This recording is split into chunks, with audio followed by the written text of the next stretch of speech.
नमस्कार, सत श्री अकाल, आदाब। मैं हूं Rohit Bose Roy. Programme self made में एक बार फिर आपका बहुत बहुत स्वागत है।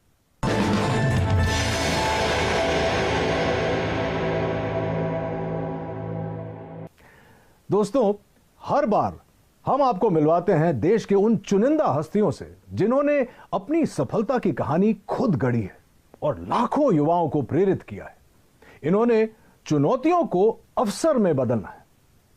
इनके न तो आगे पीछे कोई गॉडफादर होते हैं और ना ही सफलता के रास्ते से कोई परिचय। अगर इनके पास कुछ होता है तो वो है उनका यकीन, उनकी मेहनत, लगन और सूझबूझ।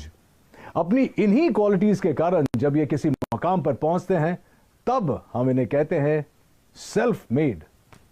आज के हमारे मेहमान, इन्होंने भी ऐसी ही चुनौतियों को अवसरों में बदला है और एस्क्लेपियस वेलनेस की नींव रखी है। इनका नाम है संजीव कुमार।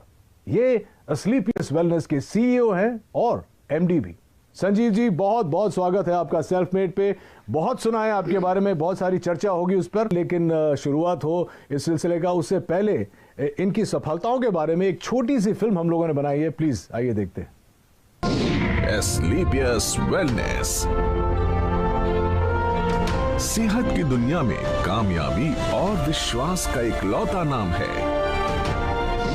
एस्क्लेपियस वेलनेस, एक ऐसा नाम जिसने देश के कोने कोने में अपनी अमिट छाप छोड़ी है। पूर्व राष्ट्रपति प्रणब मुखर्जी के कर कमलों से श्री संजीव कुमार जी को चैंपियंस ऑफ चेंज सम्मान से नवाजा गया, जिसमें देश के कई मुख्यमंत्री, नामी गिरामी मिनिस्टर, समाज सेवी, उद्योगपति और गणमान्य लोगों का नाम शामिल था। मात्र 6 सालों में एस्क्लेपियस न सिर्फ आज लोगों के दिलों में बल्कि भारत की टॉप 10 डायरेक्ट सेलिंग कंपनीज में भी अपना स्थान बना चुकी है और हमें भरोसा है कि जल्द ही डायरेक्ट सेलिंग के क्षेत्र में न सिर्फ भारत की बल्कि पूरे विश्व की नंबर 1 कंपनी होगी एस्क्लेपियस वेलनेस। आप लोगों को यह बता दूं कि संजीव कुमार एक ऐसे शख्सियत है जो हर्बल प्रोडक्ट्स की दुनिया में एक क्रांति लेकर आए हैं और इन प्रोडक्ट्स को घर घर में पहुंचाना चाहते हैं। संजीव जी, आपसे बहुत सारी बातें करेंगे। सबसे पहले तो मुझे ये बताइए, मैं बहुत ही क्यूरियस था ये जानने के लिए कि ये जो नाम है एस्क्लेपियस वेलनेस, ये आपने कैसे सोचा और इसका मतलब क्या है? एस्क्लेपियस वेलनेस का मतलब sir God of medicine. God of medicine? जी जी, ये ग्रीक के भगवान थे। अच्छा। तो जब मैंने सोचा कि मुझे ये काम करना है वेलनेस इंडस्ट्री में, तो वेलनेस इंडस्ट्री में हर्बल प्रोडक्ट्स के माध्यम से लोग ठीक होते हैं, आराम होता है, तो बस थोड़ा ऐसे लगा कि ये नाम बेहतर रहेगा, बेस्ट रहेगा एस्क्लेपियस। क्योंकि मैंने वैसे तो पढ़ा लिखा हूँ लेकिन ये शब्द मैंने भी नहीं सुना था। जब आपने शुरुआत की तो जाहिर सी बात है कि आपके आगे पीछे कोई गॉडफादर नहीं था, कोई मदद शायद नहीं मिली हो, तो आज आप इस मुकाम पर पहुंचे हैं। शुरुआत कैसे हुई? शुरुआत हुई कि मेरे फादर साहब बीमार हो गए थे, तो उन्हें टीबी हो गया था। तो टीबी होने के बाद उनके फेफड़ों में पानी भर गया था। तो पानी, जब डॉक्टर ने कहा कि पानी निकालना पड़ेगा, फिर 9 महीने का उन्हें मेडिसिन दिया गया था। तो टीबी की जो मेडिसिन है ना, काफ़ी हैवी होती है, तो बॉडी काफ़ी वीक हो जाती है टीबी की मेडिसिन लेने से। इम्यूनिटी भी कम हो जाती है। जी, इम्यूनिटी भी कम हो जाती है। तो मेरे किसी दोस्त ने कहा, अरे एक हर्बल प्रोडक्ट तो यूज़ कर, क्या पता तेरे पापा जल्दी रिकवर हो जाए। तो मेरे पापा सिर्फ 3 महीने में रिकवर हो गए। वहाँ से मुझे सोच आई। संजीव जी, जब भी हम लोग कोई नई चीज, कोई नया बिजनेस, कुछ भी नया शुरू करते हैं, तो जो हमारे सबसे करीबी होते हैं, जो दोस्त होते हैं, खासकर जब आप छलांग लगाते हैं तो लोग सोचते हैं कि अरे यार ये तुझसे नहीं होगा, इतना बड़ा क्यों सोच रहा है। आई एम श्योर कि आपके साथ भी शुरुआत में ऐसा हुआ होगा। कुछ बताना चाहेंगे आपके शुरुआती दौर के बारे में? हाँ, जब इंसान सर अपनी मतलब जो उसके एसेट्स हैं या जो उसकी नॉलेज है या उसका टैलेंट है या उसका बैकग्राउंड है, उसके अनुसार अगर सोचता है तो सब लोग कहते हैं कि हाँ ये हो सकता है। लेकिन अगर कुछ इंसान बड़ा सोच लेता है अपनी सोच से, तो सभी लोग रोकते हैं, टोकते हैं और उन्हें लगता नहीं है कि भाई इतना पढ़ा लिखा भी नहीं है, इतना टैलेंटेड भी नहीं है, इसके पीछे इतना बैकग्राउंड भी नहीं है, तो शायद ये नहीं कर पाएगा। तो होता ही है सर वो। तो मैं कहता हूँ कि अपने ही टोकते हैं, बाहर वाले अपने ही टोकते हैं। हाँ, बाहर वाले तो इंतजार करते हैं कि देखते हैं क्या करेंगे क्या करेंगे, लेकिन अपने ही टोकते हैं। आपके साथ ऐसा कुछ हुआ था? जब मेरे तो मदर फादर को बिलीव नहीं था कि मैं कुछ कर पाऊंगा। एक सवाल जो जहन में आ रहा है कि आपने खुद ही कहा कि आपका बैकग्राउंड ये नहीं था, तो आपने अस्क्लेपियस वेलनेस खोलने की सोची कैसे और कब? सर मैं हमेशा से सोचता था लाइफ में, मैं पहले जॉब में था तो सोचता था कोई अच्छा बिजनेस करना है। तो जब मैं बिजनेस के बारे में सोचता था तो एक थॉट हमेशा आती थी कि यार बिजनेस करने के बाद गालियां बहुत मिलती हैं, बिजनेसमैन को लोग पसंद नहीं करते। उसके पीछे रीज़न ये है कि लोगों की नीड होती है, वो सामान भी खरीद के लाते हैं लेकिन फिर भी कहते हैं यार ये लालची है, इन लोगों ने ज़्यादा पैसा ले लिया। तो मैंने कहा कोई ऐसी इंडस्ट्री चुनूं, कुछ ऐसा सोचूं कि मैं लोगों से पैसे भी कमा लूं और लोग भी पैसे कमा लें, लेकिन जो प्रोडक्ट मैं उन्हें दूं वो उसके बाद मुझे ना मतलब डिग्रेड ना करे और कहें यार मज़ा आ गया आपके प्रोडक्ट को लेके, और प्रॉफिट भी मिल जाए और लोगों की दुआएं भी मिल जाएं। इससे अच्छा कुछ हो नहीं सकता। तो फिर मुझे समझ में आया ये वेलनेस इंडस्ट्री है और वो भी हर्बल प्रोडक्ट्स के साथ अगर मैं काम करूंगा और लोगों को अच्छे प्रोडक्ट दूंगा और लोगों को उसके फ़ायदे आएंगे, रिजल्ट्स आएंगे, तो डेफिनेटली लोग मुझे दुआएं भी देंगे और एक अच्छी कंपनी भी हमारी ग्रो करेगी और लोग भी हमारे साथ ग्रो करेंगे। संजीव जी, एक बहुत इंटरेस्टिंग बात है आपके बारे में जो शायद कंज्यूमर्स नहीं जानते कि आपने ये सब करने से पहले 16 साल आपने भारतीय सेना में बिताए। जी सर। अरे सर, इसके बारे में तो कुछ बताना ही पड़ेगा। हाँ, जब मेरी जीवन की शुरुआत हुई थी तो शुरू मेरे फादर जो है वो आर्मी में थे, तो हमारा पूरा परिवार पीढ़ियों से आर्मी में, तो मुझे भी आर्मी बहुत पसंद थी। मैंने इतना ज़रूर कहा था फादर से मैं लॉन्ग लाइफ सर्विस तो नहीं करूँगा लेकिन एक बार फौजी ज़रूर बनूंगा, क्योंकि जो फौजी बन के जो मिलता है सीखने को, समझने को, या जो मेहनत का जज्बा या जो कॉन्फिडेंस मिलता है या जो जीतने की जो आदत मिलती है वो अपने आप में मतलब किसी इंस्टीट्यूट में नहीं मिल सकती। वो फौज की नौकरी करके वो कोई सिखा नहीं सकता है आपको। जी जी जी। कहाँ क्या पोस्टिंग थी, कुछ बताएंगे उसके बारे में? हाँ, मेरी पोस्टिंग अहमदनगर रही है, हिसार रही है, हम अपना कश्मीर में पुलवामा डिस्ट्रिक्ट जो आज पुलवामा में मिलिटेंसी में 55 RR में मेरी पोस्टिंग रही है। और जब वो 55 RR खड़ी हुई थी तो सबसे पहले शिकार भी हम लोगों ने किए थे। अच्छा। तो मिलिटेंसी के साथ भी 3 साल निकाले हैं। उसके बाद मैं नाभा भी रहा हूँ और पठानकोट भी रहा हूँ। दोस्तों, मैं आपको यह भी बताऊं कि संजीव जी का जो बिजनेस मॉडल है वो उन सिद्धांतों पर आधारित है जहां लोग अपनी शर्तों पर आर्थिक स्वतंत्रता का जीवन बिता सकते हैं। लेकिन शुरुआत में ऐसा नहीं था। लोगों के मन में कहीं ना कहीं ये नेटवर्किंग इंडस्ट्री को लेकर बहुत सारे नेगेटिव विचार थे। चलिए जानते हैं कि इसका कारण क्या था Sanjeev ji. Sir, direct selling जो इंडस्ट्री है ये बहुत ही इथिकल है और इसका नेचर ऑफ वर्क भी बहुत ब्यूटीफुल है। यहाँ कोई भी आदमी अपना भविष्य बना सकता है, लेकिन ये मॉडल ऐसा है कि इसमें ग्रोथ भी अच्छी आती है, समय से आती है और कोई भी व्यक्ति ग्रोथ कर लेता है और ये प्रॉफिटेबिलिटी भी इसमें अच्छी है, इंडिविजुअल के लिए भी और कंपनीज के लिए भी। तो इस मॉडल को कॉपी करके कुछ लोगों ने ये वे ऑफ वर्किंग कॉपी करके कुछ गलत कंपनियां मार्केट में आती हैं। अच्छा। जो होती हैं 200 रुपये दो, 400 रुपये देंगे या आप 1,000 लाख रुपए दे दो तो महीने के 3-3 हज़ार की सैलरी देंगे। सैलरी बेस्ड कंपनी, इन्हें मनी रोटेशन कंपनियां कहते हैं, चिट फंड कंपनियां कहते हैं। तो ऐसी बहुत सी कंपनियां इन डायरेक्ट सेलिंग मॉडल की आड़ में आके और मार्केट को गंदा कर जाती हैं। तो फिर जब हम लोग भी मार्केट में जाते हैं तो लोग हमें भी उन्हीं नज़र से देखते हैं। हम प्रोडक्ट बेस हैं, हमारी फैक्ट्री है, मैन्युफैक्चरर हैं, लेकिन लोग इसी नज़र से देखते हैं कि वो 2 के 4 करने वाले तो नहीं। तो इस वजह से बहुत सी कंपनी आई, उन्होंने बहुत मार्केट गंदा किया। अब गवर्नमेंट काफ़ी सख्त हुई है, काफ़ी अच्छे रूल्स लेकर आई है और डायरेक्ट सेलिंग के लिए अलग से रूल्स लेकर आई है। जो इथिकल कंपनीज है, कंज्यूमर अफेयर्स इन्वॉल्व हो गया अभी इसमें। तो अब जाके थोड़ा सा मार्केट धीरे धीरे पॉजिटिव हो रहा है और यंगस्टर भी इस बिजनेस की तरफ धीरे धीरे खिंच रहा है और इसको समझ रहा है। आपके साथ हुआ था ऐसे शुरुआत में कि लोग भी आपको देखते थे कि पता नहीं संजीव जी क्या कहना चाह रहे हैं, क्या बेचेंगे, कैसे? सर, शुरुआत में ऐसा नहीं हुआ कि हम जाते तो लोग मिलते ही नहीं थे। अच्छा भाई, ये तो वही लोग हैं जो टोपी पहनाते हैं। तो इसी कारण से, क्योंकि इंडस्ट्री खराब कर दी गई, जबकि इंडस्ट्री यूएसए और कनाडा अगर हम जाएं आउटर कंट्रीज तो बहुत रिस्पेक्ट है इस इंडस्ट्री का, बहुत रिस्पेक्ट से इसको देखा जाता है। क्योंकि वहाँ इथिकल कंपनी लाइक एमवे आपने सुना होगा, हर्बल लाइफ सुना होगा, ये अच्छी अच्छी FLP हैं, ये अच्छी अच्छी कंपनियां हैं और बहुत सालों से ये लोग काम कर रहे हैं और बहुत अच्छी ग्रोथ यंगस्टर्स ने यहाँ पाई है। किसी भी एज उम्र के इंसान ने यहाँ पर अच्छी ग्रोथ भी पाई है, सक्सेस भी पाई और कंपनियां भी आज बहुत अच्छे लेवल पर है और बहुत अच्छे सभी कंपनियां प्रोडक्ट भी बना रही हैं। भारतीय सेना से सेवानिवृत्त होने की वजह से ही शायद संजीव देश और देशवासियों को सबसे आगे रखते हैं और हमेशा बेहतरीन उत्पादों को हमारे तक लाने की पूरी चेष्टा करते हैं। संजीव के जीवन और उनके डायरेक्ट सेलिंग मॉडल के बारे में बहुत कुछ जानना है, लेकिन इस छोटे से ब्रेक के बाद कहीं मत जाइएगा।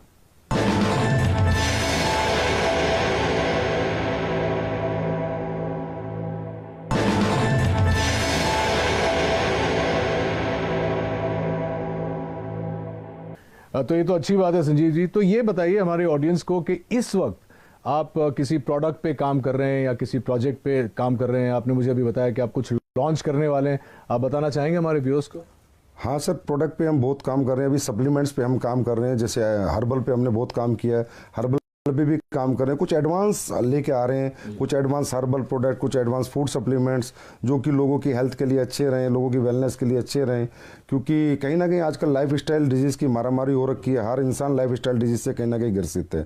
और लाइफ स्टाइल डिजीज़ से इंसान तभी बच सकता है, एक तो अपना लाइफ स्टाइल सुधारे और कहीं ना कहीं ऑर्गेनिक की तरफ जाए, हर्बल्स की तरफ जाए, अच्छे सप्लीमेंट्स यूज़ करें। क्योंकि आज फूड में जो हम खाना खाते हैं उसमें इतनी सारी चीज़ें नहीं है, जो प्रोटीन मिनरल हमें चाहिए, जो कार्बोहाइड्रेट चाहिए वो प्रॉपर मात्रा में नहीं मिल पाते। तो इसलिए कहीं ना कहीं सप्लीमेंट्स का भी सहारा लेना पड़ता है। तो हम लोग हमेशा ही एडवांस कुछ ना कुछ नया करते रहते हैं और हमेशा नया करते रहेंगे। हाँ, एक और इंटरेस्टिंग क्वेश्चन है, क्योंकि आप क्वालिटी की बात कर रहे हैं। अक्सर देखा जाता है, चाहे वो इंडस्ट्रीज में हो, चाहे वो सप्लीमेंट इंडस्ट्री में हो, रेस्टोरेंट्स में हो, जब शुरुआत होती है तो जैसे एक फिल्म का प्रीमियर होता है तो बहुत लार्ज प्रीमियर होता है। उसके बाद धीरे धीरे जो होता है वो क्वालिटी प्रोडक्ट्स की और खाने की और टेस्ट की और इन चीज़ों की जो क्वालिटी है वो हमेशा डिक्लाइन होती जाती है समय के साथ साथ। हमारे कुछ दोस्त हैं रेस्टोरेंट बिजनेस में, वो बोलते हैं कि यार एक बार लोग यूज्ड टू हो जाते हैं इस जगह में आने के लिए तो इतनी खिचखिच नहीं होती है। क्या आपका मानना है कि ये आपकी इंडस्ट्री में भी होता है और क्या आप इससे सहमत हैं? बिजनेस सेंस पे डिपेंड करता है, उसकी मेंटलिटी पे डिपेंड करता है कि वो कहाँ तक जाना चाहता है, कितना बिजनेस करना चाहता है, लोगों के दिल में रहना चाहता है या दिमाग में रहना चाहता है, निकलना चाहता है। होता है सर, क्या होता है कि एक प्रोडक्ट आपने 10 साल पहले बनाया, उसकी कॉस्ट 1 रुपये थी, तो 10 साल बाद जो इंग्रेडिएंट आपका आ रहा है उसकी कॉस्ट 1.5 रुपया हो गई। तो जो ओनर्स होते हैं या बिजनेसमैन होते हैं वो डर जाते हैं कि यार मैं इसको 4 रुपये का बेच रहा था, अगर 6 का किया तो लोग कहीं ना कहीं मेरा प्रोडक्ट खरीदना बंद कर देंगे। तो ये जो कॉम्पिटिटिव मार्केट है सस्ता महंगे वाला, कि सस्ता लेंगे या लगातार इसी रेट में देंगे, डरे हुए लोग हैं। फियर होता है बिजनेसमैन को, फिर मुझे बिल्कुल नहीं होता। मेरा जैसे ही रेट बढ़ता है इंग्रेडिएंट्स का, अभी जो सिचुएशन कोविड की थी, तुलसी के रेट हाइप हुए, अश्वगंधा हाइप हुआ, गिलोय हाइप हुआ, तो मैंने भी अपने प्रोडक्ट के थोड़े बहुत रेट इंक्रीज कर दिए, पर मैंने आज तक क्वालिटी नहीं कराई। 6 साल हो गए मुझे, मेरे क्वालिटी में मेरा कोई कॉम्प्रोमाइज़ नहीं है। क्योंकि क्वालिटी एक ऐसी चीज़ है जो कस्टमर को आपके पास बार बार ला सकती है। आप प्रेशर सेलिंग, कन्वेंस सेलिंग एक बार कर सकते हो, लेकिन रीसेलिंग तो आपके क्वालिटी प्रोडक्ट्स ही करेंगे। Fantastic, I am so glad कि आप ऐसा सोचते हैं, क्योंकि बहुत कम लोग ऑनेस्टली ऐसा सोचते हैं। जितने मैं भी फिटनेस में हूँ और बिकॉज मैं एक्टर हूँ, मुझे देखना पड़ता है कि जो बेस्ट क्वालिटी मुझे मिले, चाहे खुराक से हो या सप्लीमेंट से हो, वो मेंटेन करना बहुत ज़रूरी है। I am very glad that you think like that. आपने डायरेक्ट सेलिंग के लिए आप कुछ भी सेल कर सकते थे, आपने हर्बल प्रोडक्ट्स ही क्यों चुने? सर, हर्बल प्रोडक्ट चुनने का कारण ये है, सबसे पहला कारण तो मेरी फैमिली में एक ऐसी घटना हुई थी कि मेरे पापा को टीबी हो गया था। तो उनके फेफड़ों में जब पानी भर गया था, तो जो डॉक्टर्स 9 महीने का कोर्स देते हैं टीबी में, तो बड़ी हैवी मेडिसिन होती हैं, 1000 1500 mg की, तो बहुत वीकनेस आ जाती है लाइफ टाइम के लिए। तो मैंने ऐसी किसी फ्रेंड से पूछा, मैंने कहा यार कोई हर्बल में चीज़ें आती है, तो उसने मुझे एक सप्लीमेंट दिया था, मेरे पापा को मैंने दिया, तो 3 महीने में मेरे पापा रिकवर हो गए। और मैं पहले ही सोचता था कि मैं जो भी कुछ बेचूंगा ऐसा बेचूंगा जहाँ मुझे लोगों की दुआएं भी मिले और मेरा बिजनेस भी चले और लोग भी कहीं ना कहीं खुश रहे। तो ये सोच के मैंने थोड़ा रिसर्च किया कि मुझे क्या बेचना चाहिए। तो हर्बल प्रोडक्ट्स क्या होता है सर, हमें 2 तरह के फूड होते हैं, एक गॉड मेड फूड, एक man made food. Biscuit, chow mein, Pepsi, ये सब कोल्ड ड्रिंक्स वगैरह जो भी चीज़ें हैं ये सारे मैन मेड है। और एक गॉड मेड है, एप्पल, ऑरेंज, पपीता, ये सब भगवान ने बनाया हुआ है। तो हर्बल भगवान का बनाया हुआ है। तो मैंने सोचा इंसान भगवान की बनाई हुई जितनी चीज़ें यूज़ करेगा उतना फिट रहेगा, उतना फाइन रहेगा और वो ठीक रहेगा, बीमार नहीं रहेगा। वैसे भी हमारे देश में आपको पता है बीमारी बहुत ज़्यादा है और बेरोजगारी भी बहुत ज़्यादा है। तो ये दोनों चीज़ों को मद्देनज़र रखते हुए मैंने ये सोचा कि स्लीपर्स बनाते हैं, बीमारी भी खत्म हो और बेरोजगारी भी खत्म हो। तो चलिए अब जानते हैं इनकी प्रोडक्शन यूनिट के बारे में। ये डायरेक्ट सेलिंग तो करते ही हैं, लेकिन ये खुद प्रोड्यूस भी करते हैं, विच इज़ वाई इनकी क्वालिटी कभी भी नहीं गिरती है। कुछ बताइए प्रोडक्शन यूनिट के बारे में। Sir, production unit direct selling में होना निहायत ही ज़रूरी है। अगर डायरेक्ट सेलिंग आप करें, डायरेक्ट सेलिंग मतलब आपका प्रोडक्ट फैक्ट्री में बने, आपके डायरेक्ट सेलर के पास आए और सीधा कस्टमर तक जाए, that is called pure real ethical direct selling. अगर आप कई थर्ड पार्टी मैन्युफैक्चरिंग करा रहे हैं, फोर्थ पार्टी करा रहे हैं, तो आपको पता ही नहीं कि वो डायरेक्ट सेलिंग नहीं हुई, वो एक तरह की ट्रेडिंग हुई। तो ये मेरे दिमाग में पहले दिन से था कि अगर मैं डायरेक्ट सेलिंग करूँगा तो प्योर डायरेक्ट सेलिंग करूँगा। तो आज हमारी सर 2 फैक्ट्रियाँ ऑलरेडी हैं और 2 फैक्ट्रियाँ भी हमारी बन रही हैं। प्रोडक्शन यूनिट में 400 के पास लोग काम करते हैं। बहुत बड़ी R&D टीम है, बहुत बड़े लैब हमने इस्टेब्लिश कर रखा है जिसके प्रोडक्ट की गुणवत्ता बरकरार रहे, गुणवत्ता बनी रहे, क्वालिटी बनी रहे। तो जयपुर में सर सीतापुरा में हमारी मैन्युफैक्चरिंग यूनिट्स हैं। और अभी हमारी काफ़ी 1 लाख स्क्वायर फीट में एक नई मैन्युफैक्चरिंग यूनिट तैयार हो रही है और 6 महीने बाद फिर 1 लाख स्क्वायर फीट में दोबारा एक तैयार। Very very impressive. मैंने कुछ देर पहले R&D के बारे में बात किया था और अब आप कह रहे हैं कि आपकी खुद की जो प्रोडक्शन यूनिट है तो आप क्वालिटी कंट्रोल करते हैं, तो सोर्सिंग के बारे में आपका मतलब उसमें भी आपका 100% योगदान है कि सोर्सिंग भी आप खुद ही करते हैं, R&D के ऊपर भी आप बैठते हैं? जी सर, सोर्सिंग ही सबसे बेस है सर। अगर प्रोडक्ट आपके इंग्रेडिएंट्स रॉ मटेरियल की सोर्सिंग अच्छी नहीं होगी, क्योंकि देखिए सर रॉ मटेरियल भी ट्रेडर ही बेच रहे हैं। अब हमारे देश में तो ये है कि जी अश्वगंधा का ओरिजिनल का रेट है 1300 रुपये और आप कहोगे मुझे एक्सट्रैक्ट दे दे तो बोला 5:1 का ले ले 1300 रुपये, मतलब जहाँ 5 किलो का 6500 रुपये रेट है 1300 का एक्सट्रैक्ट मिल रहा है, तो प्योर एक्सट्रैक्ट हो ही नहीं सकता। इसलिए सोर्सिंग में हमें बहुत ज़्यादा सीरियस रहना पड़ता है, समझदार बन के सोर्सिंग करते हैं। तो हम लोग ज़्यादातर जंगलात की सोर्सिंग करते हैं, मध्य प्रदेश जंगलात, उत्तराखंड जंगल से, गवर्नमेंट के जो इंग्रेडिएंट्स गवर्नमेंट की जो सोसाइटी है उनसे हम प्रोडक्ट खरीदते हैं, प्लस कॉन्ट्रैक्ट फार्मिंग कराते हैं। और तकरीबन हम कोशिश करते हैं कि हमें रॉ हब्स अच्छी मिलें, क्योंकि सर रॉ हब्स अच्छी होंगी तभी प्रोडक्ट अच्छे बनेंगे, नहीं तो अच्छे नहीं बन सकते। और इतने प्रोडक्ट्स आप जो ऑर्गेनिक सोर्सिंग करते हैं उसके बाद का प्रोसेस भी R&D करते हैं? जी, उसके बाद R&D बहुत होती है सर, प्रोसेसिंग होती है, एक प्रोडक्ट बनता है, उसकी स्टेबिलिटी टेस्ट होता है, 1-1 साल 3-3 महीने के टेस्ट हैं, 6-6 महीने के टेस्ट हैं, स्टेबिलिटी उसकी कितनी है, वो गर्मी में ख़राब तो नहीं होगा, किस मौसम को सभी मौसम में सूट करेगा नहीं करेगा, तो काफ़ी अच्छा लंबा चौड़ा प्रोसेस होता है। उसके बाद प्रोडक्ट बाजार में आता है।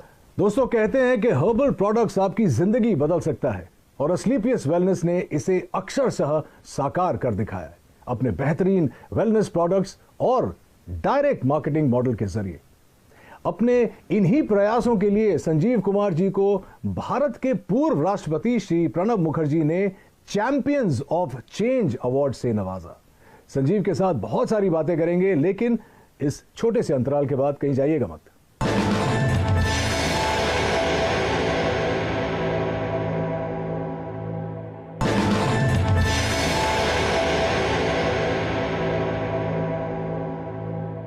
मुझे अब अपने एक्सपेंशन प्लान्स के बारे में और विदेशी योजना के बारे में बताइए। आप ब्रेक में बता रहे थे कि आप चाहते हैं कि ये आप वर्ल्ड वाइड ले जाएं, और तो आई एम श्योर कि हमारी ऑडियंस ये भी जानना चाहिए। जी सर, हमेशा से मैं ये सोचता हूँ कि जो हमारे इंडिया के पास सबसे बड़ा रिसोर्स है वो हमारे ऑर्गेनिक प्रोडक्ट्स हैं, हमारी हर्ब्स हैं, हमारी जड़ी बूटियाँ हैं, हमारे हर्बल प्रोडक्ट्स हैं जो सदियों से लोग यूज़ कर रहे हैं और उनको रिजल्ट आ रहे हैं। लेकिन आज बाहरी कंट्रियों में भी अभी ये लोग मानने लगे हैं। अभी खासकर ये सिचुएशन जो है इसमें सबको बिलीव हो गया कि इम्यून सिस्टम स्ट्रॉन्ग होना चाहिए, और स्ट्रॉन्ग करने के लिए जो हमारी हर्ब्स हैं, तुलसी है, गिलोय, अश्वगंधा बहुत अच्छा काम करती है। तो मेरा 100% प्लान है कि एक दिन वर्ल्ड की हर कंट्री में असलीपियस वेलनेस या अपना हर्बल बिजनेस करेगी, डायरेक्ट सेलिंग करेगी, और उसी प्लान के अनुसार ही मैं अपने सेटअप और अपने बैकअप तैयार कर रहा हूँ। और आपको अगले 2-3 साल में देखने को मिलेगा कि किसी ना किसी कंट्री में हम लॉन्च हो चुके होंगे। संजीव जी, एक सवाल जो मैं पूछना चाह रहा था वो ये है कि अक्सर लोगों का ये मानना है, मेरा भी ये मानना है कि आप अगर मध्य वर्ग से शुरू करते हैं या लोअर मिडिल क्लास से शुरू करते हैं, बहुत वक्त लग जाता है अमीर बनने में, पैसे कमाने में, बहुत जद्दोजहद करनी पड़ती है। लेकिन आपका ये मानना है कि डायरेक्ट सेलिंग करके you can get rich quick and do it the right way. इसके बारे में कुछ बताइए, क्योंकि हमारी जो युवा पीढ़ी है वो इस वक्त आपका शो देख रही है और वो भी जानना चाहती है कि हाउ। नहीं सर, बहुत जल्दी बहुत अमीर नहीं बन सकता, लेकिन हाँ कम समय में बहुत अमीर बन सकता है। तो डायरेक्ट सेलिंग युवा की अगर मैं बात करूँ, यंगस्टर्स की मैं बात करूँ, तो हर यंगस्टर आज स्ट्रगल कर रहा है और सोच रहा है कि मुझे सरकारी नौकरी मिले, प्राइवेट मिले, या कोई मैं अपना बिजनेस करूँ। और ये सब चीज़ों में सर मैंने कहा कि डिग्रियाँ लगेंगी, पैसे लगेंगे, एसेट्स लगेंगे, तो ये सबके पास नहीं होता। इसलिए बहुत से लोग बेरोजगार हैं, अनएम्प्लॉय रहते हैं, जबकि उनके पास टैलेंट होता है, उनके पास कॉन्फिडेंस होता है, उनके पास मेहनत करने का जज्बा होता है। और यंगस्टर जितना जज्बा कैरियर बनाने का एक बुजुर्ग के पास तो नहीं होता सर। तो मैं हर यंगस्टर से एक आह्वान जरूर करूंगा कि आप इस इंडस्ट्री में लगातार काम करें या ना करें, पर एक बार करके जरूर देखें और इस इंडस्ट्री के नेचर ऑफ वर्क को देखें। इसकी स्किल्स यहां पर डेवलप होंगी, आपकी पर्सनैलिटी यहां पर डेवलप होंगी। अगर आप इस काम में कामयाब नहीं भी हो पाए तो भी इसकी जो स्किल्स और जो पर्सनैलिटी और जो ट्रेनिंग मॉडल है वो अगर आपने ले लिया तो दुनिया के किसी भी काम में आप कामयाब हो सकते हैं, क्योंकि ये इंडस्ट्री सर कंप्लीट इंडस्ट्री है, सही कहें तो कंप्लीट लाइफ है। संजीव जी, यहाँ पे एक मानना है, शायद मैंने भी सुना है कि बहुत सारे लोग आ जाते हैं, जैसे आपकी बात सुन के मुझे देख के सब आ जाएंगे डायरेक्ट सेलिंग में, लेकिन बहुत जल्दी फेल भी हो जाते हैं तो मायूस होकर छोड़ के चले जाते हैं। उनके लिए क्या कहना चाहिए? सर रियली डायरेक्ट सेलिंग को हर इंसान को डीप नॉलेज नहीं होती, समझ नहीं पाता, क्योंकि एजुकेशन जो लेवल है डायरेक्ट सेलिंग का आज भी इंडिया में उतना प्रॉपर नहीं है जैसा होना चाहिए। अच्छा। लोग ये सोच के आते हैं कि ये कोई मतलब यहाँ पर फटाफट आपके पैसे बन जाएंगे, साल 2 साल में आप अमीर बन जाएंगे। ये एक बेम्बू ट्री का प्रोसेस है सर। जैसे चाइना में एक बेम्बू ट्री होता है, 6 साल तक उसमें थोड़ी भी ग्रोथ नहीं होती, लेकिन 6 साल बाद इकट्ठा वो 60 फीट बढ़ जाता है। तो यहाँ पर क्या टीम बिल्डिंग है सर। अगर हमारी 2 की टीम है तो कम पैसे आएंगे, 4 की है तो थोड़ा ज़्यादा आएंगे, लेकिन अगर हमारी टीम 4000 की है, 40,000 की है, 4 लाख की, तो बहुत ज़्यादा आएंगे। लेकिन उस टीम मल्टीप्लिकेशन में बनाने में थोड़ा समय लगता है।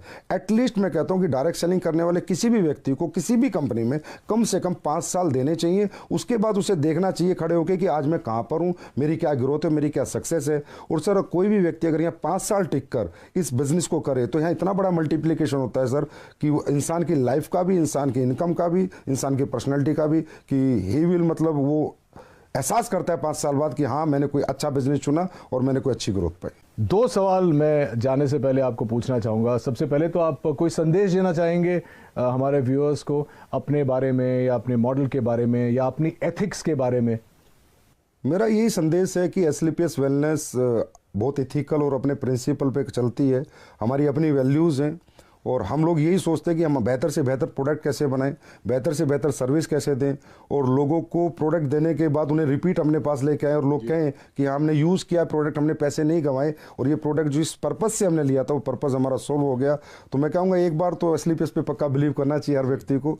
बाकी तो फिर हमारी सर्विसेज बताएंगे, हमारी क्वालिटी बताएंगी, तब लोग हमारे पास लगातार आएंगे। और 6 साल में हमारी ग्रोथ का कारण भी सर हमारी सर्विसेज और हमारी क्वालिटी है। तो देखा आपने कैसे अपने छोटे से सपने को संजीव ने अथक प्रयासों और बुलंद हौसलों से इतना बड़ा परिवार बना। वैसे आपका परिवार जो है एसलीपीएस का कितना बड़ा है? अभी सर 9 लाख के करीब डायरेक्ट सेलर से, यूजर से, कस्टमर से। 9 लाख? जी सर। वाह। और इस 9 लाख के परिवार को हम और आप एसलीपीएस फैमिली की तरह जानते हैं। उम्मीद है कि आपको भी संजीव की कहानी सुनकर प्रेरणा मिली होगी। आज के हमारे अंक में बस इतना ही। अगले अंक में इन्हीं की तरह किसी और इंटरेस्टिंग शख्सियत से मुलाकात होगी। Till then take care of yourself and please stay safe, maintain social distance and mask. This is Rohit Roy saying नमस्कार।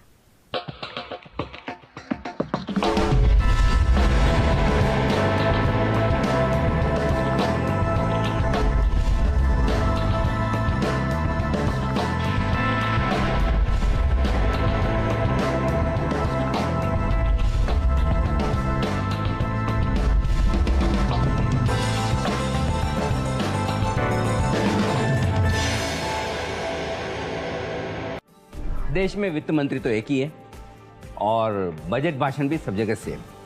400 से ज्यादा न्यूज चैनल्स। आपको कहां देखना है? जरा सोचिए, आपको बजट समझाएगा कौन? सिर्फ जी बिजनेस।